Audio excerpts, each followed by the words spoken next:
तुम्ही कधी ठेचा बटाटा बनवला आहे का? चवीला खूप भारी लागतो आणि सुके मसाले न वापरता हा ठेचा मसाला बनवलेला आहे आणि चवीला खूप भारी लागतो. पोळीबरोबर किंवा भाकरीबरोबर खरंच खूप अप्रतिम लागतो. साहित्यही खूप कमी लागतं, वेळही खूप कमी लागतो. तेव्हा तुम्ही एकदा नक्की बनवून पहा. याआधीही ना मी माझ्या चॅनलवरती अशाच चटपटीत रेसिपी शेअर केली होती. त्यापैकी आहे ही कांद्याची चटणी, जी चवीला खूप भारी लागते. सुकी चटणी आहे ही. ही बनवून तुम्ही ना महिनाभर स्टोअर करून ठेवू शकता, अजिबात खराब होत नाही. तर आता ठेचा बटाटा बनवण्यासाठी आपल्याला लागणारं साहित्य बघा.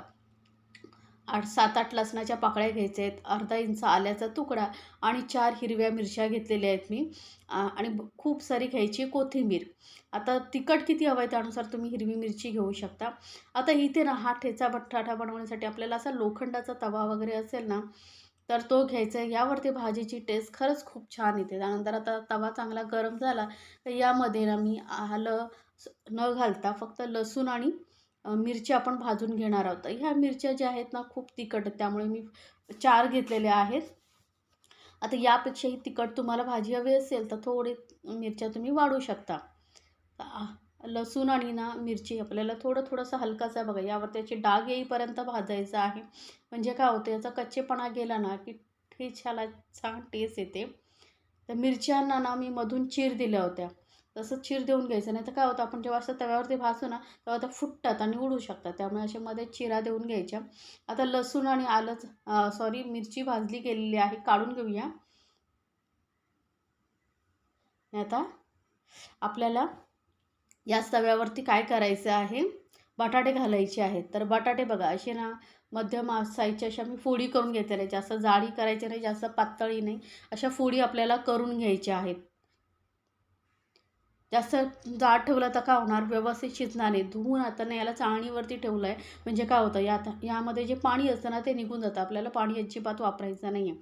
आता त्याच तव्यावरती घेतलेले 2 चमचे तेल आणि तेलामध्ये हे बटाटे आपल्याला घालायचे आहेत. आणि गॅस मिडियमपेक्षा कमी ठेवायचं बरं का, नाही तर काय होईल, मी ते बटाटे करपू शकतात.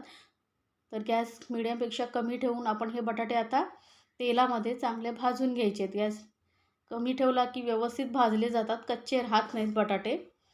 तर हे ना मध्ये मध्ये आपण असे बटाटे मिक्स करत बटाटे तळून घेऊया.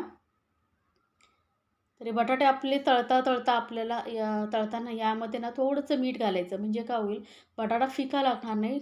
पुढेही आपल्याला मीठ वापरायचं आहे, पण आता थोडंसं मीठ नक्की घाला, म्हणजे बटाट्यांमध्ये छान असं मिठाचा टेस्ट उतरते. नाही तर काय होईल, फिका लागेल. तळताना जेव्हा तो बटाट्यामध्ये मीठ उतरतं ना चवीला खूप भारी लागतं. तर हा बटाटा आपला भाजतोय तोपर्यंत काय करायचं, आपण हे जे आलं लसूण मिरची आहे ते सर्व वाटून घ्यायचं आहे.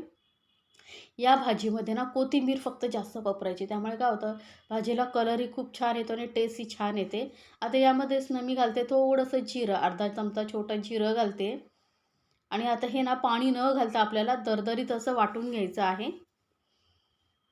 तर बघू शकता मस्त असं वाटलं गेलेलं आहे, दरदरीत वाटलं गेलेलं आहे. असंच आपल्याला हे वाटण पाहिजे. आता आपण बटाटे चेक करूया. तर बघा मध्ये मध्ये मिक्स करत हे बटाटे मी असे भाजून घेते आहे. तेल कमी वापरायचं आहे बरं का आपल्याला, जास्त तेलही नाही लागत या भाजीला आणि चवीला आपली भाजी मस्त लागते. टिफिनला देण्यासाठी एक उत्तम पर्याय आहे आणि खरंच सांगते, भाकरीबरोबर ना खरंच ही भाजी खूप छान लागते. तिखट झणझणीत अशी ही ठेचा बटाटा तुम्ही एकदा नक्की बनवून पहा, तुम्हाला हे खूप आवडेल. तर बटाटा बघा आपला हलका असा तळला गेलेला आहे. तर आता ना आपण बटाटा चेक करूया बघा. हा 50% जास्त आपला बटाटा जो आहे तळला गेलेला आहे, असं आपल्याला तळून घ्यायचं. तर हा बटाटा काढून घेते मी आणि त्याच तव्यावरती परत एक छोटं चमचं तेल घेतलं. यामध्ये ना घालते अर्धा चमचा मोहरी राई. तडतडलं ना की यामध्ये आपल्याला, तर बघा मोहरी राई तडतडली की यामध्ये ना आपल्याला अर्धा चमचा जिरं घालून घ्यायचं आहे. आता राई आणि जिरं ना चांगलं चटकू द्यायचं, नाही तर काय होतं, त्याचा कच्चापणा ना आपण जेव्हा खातो तेव्हा लागतो, मग भाजीला खरंच टेस्ट लागत नाही. त्यामुळे काय करायचं, व्यवस्थित असं चटकू द्यायचं. बघा मस्त असं जिरं भाजलं गेल्यानंतर आपण जे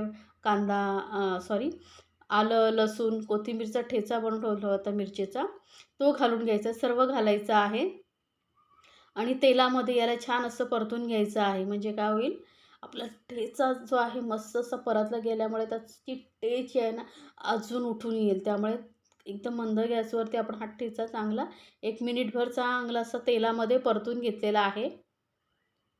तर बघा आता यामध्येच घालूया आपण मीठ. तर मीठ लक्षात ठेवा आपण बटाटा तळतानाही घातलं होतं, त्यामुळे आता थोडंसं मीठ घातलेलं आहे.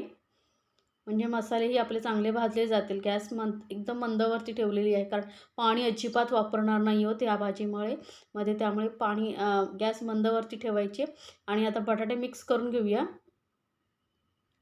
आणि सर्व जो ठेचा आपण बनवलेला आहे त्याचं पूर्ण ना अशी कोटिंग बटाट्यावरती आली पाहिजे, असं आपल्याला हे मिक्स करून घ्यायचं आहे. जेव्हा असं आपण लोखंडाच्या तव्यावरती वगैरे तव्यावरती आपण भाजी बनवतो ना, त्याची खरंच चव भारी लागते नॉनस्टिक पॅनपेक्षाही. त्यामुळे मी या पद्धतीने बनवतात. याला ना आपण झाकून 2-3 मिनटं चांगलं शिजू देऊया. म्हणजे जे कच्चे बटाटे आपण 50-60% शिजवले होते तेही परत शिजले जातील. तर मध्ये ना याला मिक्स करत राहा. तर बघा मध्ये ना 1-2 वेळा मी बटाटे चांगले मिक्स केले होते. ह्याच्यावरती अजून बघा मस्त असा कलर आलेला आहे बटाट्यांवरती. म्हणजे आपले बटाटे छान असे शिजले गेलेले आहेत. जराही कच्चा ठेवला नाही पाहिजे. आता ही आपली झणझणीत अशी बटाट्याचा ठेचा बटाटा भाजी तयार झालेली आहे. तर एकदा नक्की बनवा आणि मला सांगायला विसरू नका बरं का तुम्हाला ही रेसिपी कशी वाटली. अशा छान रेसिपीसाठी आपल्या चॅनलला सबस्क्राईब करायला विसरू नका. सोबतच बेल आयकॉनवरती नक्की क्लिक करा. म्हणजे काय होईल, माझ्या नवीन रेसिपीची नोटिफिकेशन लगेचच तुमच्यापर्यंत पोहोचेल.